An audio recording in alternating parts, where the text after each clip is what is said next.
भारत रत्न स्वर कोकिला लता मंगेशकर का निधन कला जगत ही नहीं बल्कि पूरे देश के लिए बहुत बड़ी क्षति है। अपनी सुरीली आवाज से दशकों तक देश विदेश के करोड़ों लोगों के दिलों पर राज करने वाली दिवंगत पुण्य आत्मा को राधा कृष्ण परिवार सेवा ट्रस्ट के संस्थापक श्री करुणदास जी महाराज ने श्रद्धांजलि अर्पित की। हमारे साथ हैं इस वक्त राधा कृष्ण परिवार सेवा ट्रस्ट के संस्थापक। आप लता मंगेशकर जी के बारे में कुछ बताना चाहेंगे?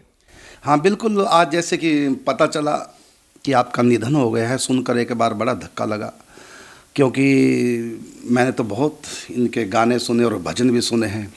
और बल्कि हंसने वाली बात सी भी है कि मैं तो कहता हूँ कि इतना उनके गले से मैं प्रभावित हूँ, उनकी सुरीली आवाज़ से, कोमल आवाज़ से इतना प्रभावित हूँ।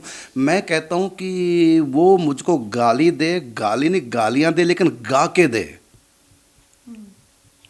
तभी मैं उनकी आवाज़ पे रिझूंगा। मैंने इतनी मधुर आवाज़ मुझको नहीं लगता पूरे विश्व में ऐसी सुरीली आवाज़ भगवान ने किसी को दी हो। तो मैं बड़ा उनकी आवाज़ से प्रभावित हूँ। और आज से लगभग 30 साल पहले बरसाना में जब मैं रहा करता था, मेरे पास एक छोटा सा रेडियो होता था, उसको शायद वॉकमैन ऐसा कुछ कहते थे। हाँ, तो उस समय मैं सुनता था मथुरा स्टेशन से दोपहर के समय। किसी सप्ताह में एक दिन ऐसा होता था जो धार्मिक, उसमें फिल्मी धार्मिक गीत आया करते थे। तो मुझको इंतज़ार रहता था कि लता जी का कोई गीत आए, भजन आए। तो भजन क्या, उनके जो प्रेम के ऊपर जो गीत उन्होंने गाए हैं बड़ी मधुर आवाज़ में, उनको सुनती मैं राधा माधव के प्रेम में एकदम विवल हो जाता था। मैं भूल जाता था कि कोई फिल्म का गाना है। तो उनकी जो स्वर है, उनकी आवाज़, उनके गले की लचक है, जो लहर है, जो उनकी गाने की वो है सहजता, तो वो बिल्कुल मेरे भीतर भगवत प्रेम का उद्दीपन कर देता था। तो मैं इंतज़ार करता था कि कब लता जी का गाना आए। सप्ताह में एक दिन हुआ करता था जिसमें धार्मिक फिल्मों के धार्मिक गीत आते थे। तो मैं इंतज़ार करता था अब की बार शायद आ जाए, फिर किसी और की आवाज़ में फिर मैं सोता हो अब की बार फिर नहीं आया। मतलब उनकी आवाज़ का इतना दीवाना, उन्होंने प्रेम के ऊपर इतने गीत गाए, उसमें मिलन के भी हैं, विरह के भी हैं, लेकिन उनके गीतों को सुन करके वो ऐसा मेरा भाव राधा कृष्ण के प्रति हो जाता था, आँख बंद कर। कई बार तो उनके गीत सुनकर मैं रोया हूँ राधा माधव के उसमें। तो उनके गीत तो मुझको लगता है जैसे भजन है प्रेमियों के लिए, जैसे मीरा गा रही है अपने प्रीतम के लिए, इतना उसका वह है। और मुझको नहीं लगता, क्योंकि अब तो मैं इतना ज़्यादा सुनता नहीं, लेकिन मुझको ऐसा नहीं लगता कि इससे सुंदर कोई गला हो सकता है। लगता है ब्रह्मा जी ने जब लता मंगेशकर जी का गला जब बनाया होगा तो सारा आर्ट एक जगह डाल दिया। कोयल भी उनकी आवाज़ से अपने आप को लगता है कि मैं भी इनके आगे कुछ नहीं, सहज जो गले में मधुरता थी, गजब है। लेकिन अब एक सपना सा हो गया। आज जब लगा पता। लता मंगेशकर जी का आपका सबसे पसंदीदा गाना कौन सा है? देखो उनके तो कई हैं अभी उनके गाने, और एक तो गाना है जब इन्होंने संन्यास लिया उनकी आवाज़ में, सरस्वती चंद्र पिक्चर गाना था, आप बताएंगे? है अब याद नहीं रहा।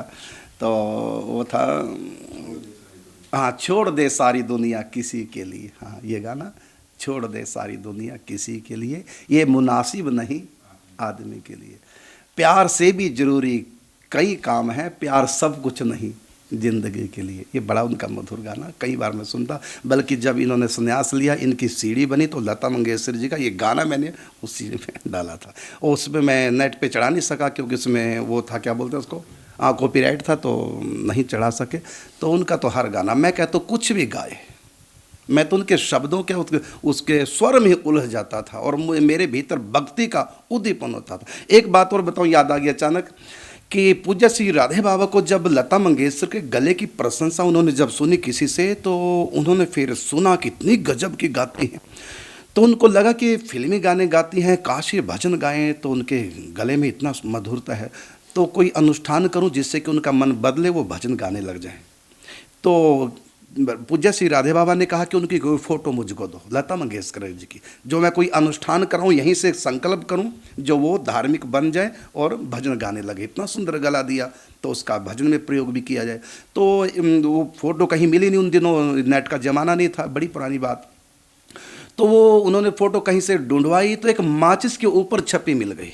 किसी कंपनी की माचिस थी, दिया स्लाइस को बोलते हैं माचिस, उसके ऊपर लता जी की फ़ोटो कहीं से मिल गई।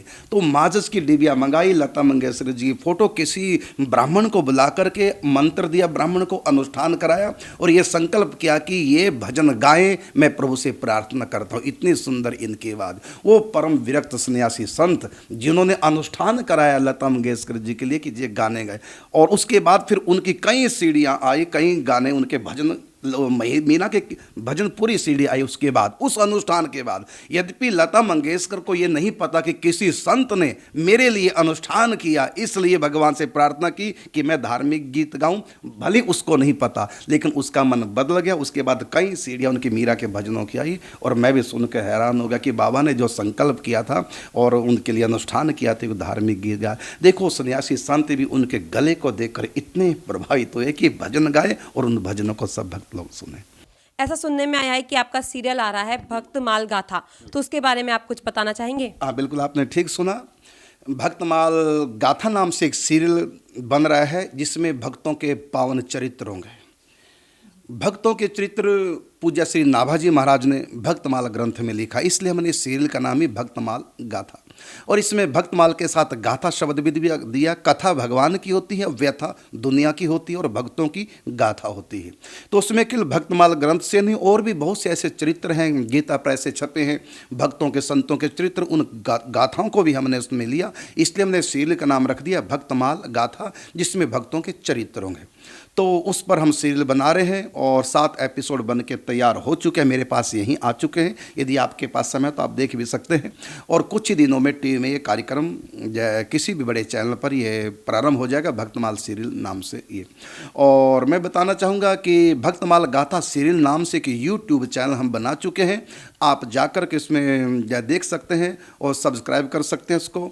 और उसमें एक ट्रेलर भी आ गया है, भक्तमाल गाथा सीरियल नाम से यूट्यूब चैनल है, उसमें हमने ट्रेलर डाल दिया है। उसमें शायद 1.5 मिनट का वो ट्रेलर है, उसको देख करके आपको पता चल जाएगा। और मैं कहना चाहूँगा जो इस समय टीवी चैनल के माध्यम से मुझको देख रहे हैं, आप भी भक्तमाल गाथा सीरियल नाम से यूट्यूब चैनल पर आप सर्च करके देख सकते हैं ट्रेलर को। और उसमें दूसरा ट्रेलर हम एक और वो कल डाल रहे हैं, उसको भी आप देख सकते हैं।